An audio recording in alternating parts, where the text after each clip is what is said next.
ഇതൊരു ഹോസ്പിറ്റൽ ബ്ലോഗാണ്. എനിക്ക് tin delivery കഴിഞ്ഞ ശേഷം കുറച്ച് ആരോഗ്യ പ്രശ്നങ്ങൾ നല്ല രീതിയിലുണ്ടായിരുന്നു. ഏകദേശം ഒരു 2 ഇയർ ആയപ്പോഴത്തേനും കുറച്ച് പ്രശ്നങ്ങളിൽ ഞാൻ റിക്കവറി നേടി. പിന്നെ മെയിനായിട്ടുള്ളത് അബ്ഡോമിനൽ സെപ്പറേഷനും അതേപോലെ തന്നെ ഹെർണിയ. അബ്ഡോമിനൽ സെപ്പറേഷൻസ് മീൻസ് ഡയസ്ട്രക്റ്റഡ് പ്രശ്നങ്ങളുണ്ടായിരുന്നു. അപ്പോൾ കുറച്ച് പേർക്കെങ്കിലും എൻ്റെ വീഡിയോ കാണുന്നവർക്ക് അറിയാം. അപ്പോൾ അതിൻ്റെ ഒരു ചെക്കപ്പിന് വേണ്ടിയിട്ടാണ് ഞാൻ ഹോസ്പിറ്റലിൽ പോകുന്നത്. എന്താണ് എന്താണ് എന്താ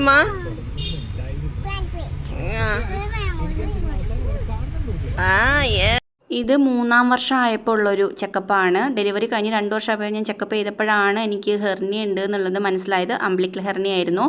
അതെനിക്ക് സിംറ്റംസ് കാരണം തന്നെ മനസ്സിലായിരുന്നു. അപ്പോൾ എറണാകുളത്ത് വന്നിട്ട് ഞാൻ കാണിക്കുന്ന ഒരു ഹോസ്പിറ്റൽ റിനൈൻ മെഡിസിറ്റി ആണ്. ഞാൻ എവിടെ കാണിക്കുന്നത് ഇങ്ങനെ കൺഫ്യൂഷൻ അടിച്ച് നിന്നപ്പോഴായിരുന്നു. പിന്നെ ആദ്യം എനിക്ക് ഹോർമോൺ ഇഷ്യൂസിൻ്റെ പ്രശ്നങ്ങൾ കാരണം ബ്ലീഡിങ് പ്രശ്നങ്ങളുണ്ടായിരുന്നു. അപ്പം ഞാൻ സെർച്ച് ചെയ്തപ്പം ഇവിടെ നല്ലൊരു എൻഡോക്രൈനോളജിസ്റ്റ് ഉണ്ടായിരുന്നു. അങ്ങനെ ഇവിടെയായിരുന്നു ഞാൻ വന്ന് കാണിച്ചത്. അപ്പോൾ അതിന് എനിക്ക് നല്ലൊരു റിസൾട്ട് കിട്ടി. പിന്നെ അതിന് ശേഷം വീണ്ടും 1 ഇയറിന് ശേഷമാണ് ഞാൻ ഈ ഹോസ്പിറ്റലിലോട്ട് വരുന്നത്. പിന്നെ ഹോസ്പിറ്റലിലൊക്കെ വരുമ്പോൾ കുടുംബം അടക്കി വരാതെ വേറൊരു ഓപ്ഷൻ ഇല്ല. ആദ്യക്ക് 10ാം ക്ലാസ് ആയിരുന്നിട്ട് കൂടി ലീവ് എടുക്കേണ്ടി വന്നു. കാരണം ഒരു ദിവസം പോകുന്നുള്ള കാര്യം ഉറപ്പായിരുന്നു. പക്ഷേ ഹസ്ബൻഡ് പെട്ടെന്ന് തന്നെ വന്ന് കാണിച്ചിട്ട് തിരക്കില്ലെങ്കിൽ വേഗം പോകാമെന്നുള്ള രീതിയിലായിരുന്നു പുള്ളി ഓഫീസിൽ നിന്ന് വന്നത്. പിന്നെ റിനൈൻ മെഡിസിറ്റിയിൽ വരുമ്പോൾ ഒരു പ്രത്യേകത എന്താണെന്ന് വെച്ചാൽ ഇവിടെ ഇങ്ങനെ ഒരു പ്ലേ സോൺ ഉള്ളതുകൊണ്ട് കുഞ്ഞുങ്ങൾക്ക് കളിക്കാനൊക്കെ ഒരു ഫെസിലിറ്റി ഉണ്ട്. അതൊരു വലിയ അനുഗ്രഹമായിട്ട് തോന്നി. അപ്പോൾ ഇവരിവിടെ വിട്ടതിന് ശേഷം ഞാൻ ആദ്യം ഗൈനക്കിൻ്റെ അടുത്താണ് പോകുന്നത്. അപ്പോൾ എനിക്ക് ഇതിൻ്റെ ഇടയിലൊരു യൂറിൻ ഇൻഫെക്ഷൻ വന്നപ്പോൾ ഞാൻ വന്നിട്ടുണ്ടായിരുന്നു. അപ്പം ഇവിടെ വന്ന് ഡീറ്റെയിൽ ആയിട്ട് മറ്റു കാര്യങ്ങളൊക്കെ ഒന്ന് പറഞ്ഞ് എനിക്ക് വീണ്ടും ഒന്നും കൂടെ സ്കാൻ എടുക്കാൻ വേണ്ടിയിട്ടാണ് ഞാൻ ഇപ്പം വന്നിരിക്കുന്നത്. ഞാൻ ചെറിയൊരു ജോലിക്ക് കയറിയല്ലോ ജിമ്മിൽ, എൻ്റെ വീഡിയോ കാണുന്നവർക്കൊക്കെ അറിയായിരിക്കും. അപ്പോൾ അവിടെ മോർണിംഗ് മാത്രമേ ഞാൻ പോകുന്നുള്ളൂ. മോർണിംഗ് ഒരു 3 ഹവർ ഡ്യൂട്ടി, അതായത് 5:30 to 8:30 അങ്ങനെയാണ് ഉള്ളത്. പക്ഷേ ഞാൻ ചെയ്യുന്നത് എയറോബിക്സ് ആയതുകൊണ്ട് കാർഡിയോ ആയതുകൊണ്ട് തന്നെ എനിക്ക് റെഗുലർ ക്ലാസ്സിലോട്ട് വരാൻ തുടങ്ങിയപ്പോൾ എനിക്ക് കുറച്ച് ബുദ്ധിമുട്ട് നേരിട്ടു.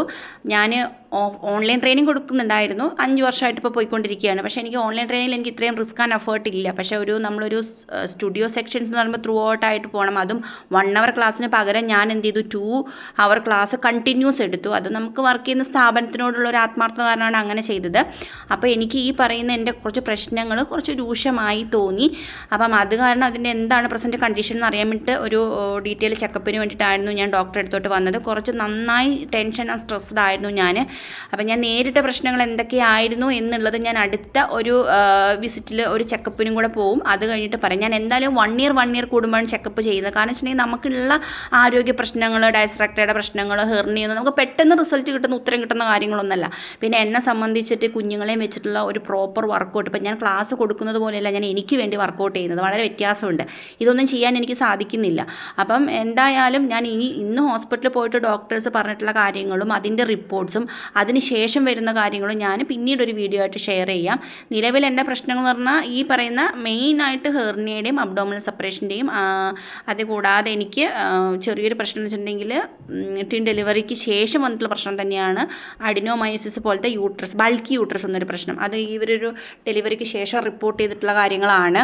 അപ്പോൾ ഇതൊക്കെ ടിൻ ഡെലിവറിയുടെ കോംപ്ലിക്കേഷൻസ് തന്നെയാണ്.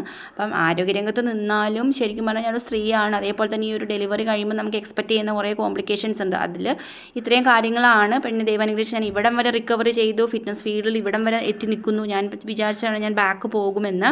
പക്ഷെ എന്തോ എനിക്ക് കുഴപ്പമില്ല, ഞാൻ ഇവിടം വരെ എത്തി. അപ്പം ഞാൻ വെയിറ്റിംഗ് ആണ്, ഗൈനക്കോളജിസ്റ്റിനെ കാണാൻ വേണ്ടി വെയിറ്റിംഗ് ആണ്.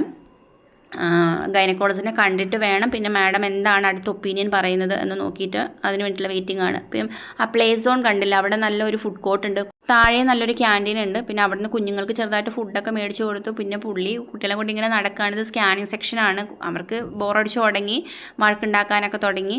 ഏകദേശം ഒരു 3 മണി 4 മണിയുടെ അടുത്താകുകയും ചെയ്തു. അപ്പോൾ സ്കാനിങ് കഴിഞ്ഞിട്ട് റിപ്പോർട്ട്സ് കാണിക്കണം എനിക്ക്. അതിന് കൂടാതെ ഡോക്ടർ എൻ്റെ അടുത്ത് യൂറോളജിസ്റ്റിനെ കാണാൻ പറഞ്ഞു. യൂറോളജിസ്റ്റിനെ കാണാൻ പറഞ്ഞു വെച്ചിട്ടുണ്ടെങ്കിൽ എനിക്ക് കുറച്ച് പ്രശ്നങ്ങൾ ഫീൽ ചെയ്തു. പെൽവിക്സ് വീക്കായിട്ടുള്ള കുറച്ച് കാര്യങ്ങൾ എനിക്ക് ഫീൽ ചെയ്തു.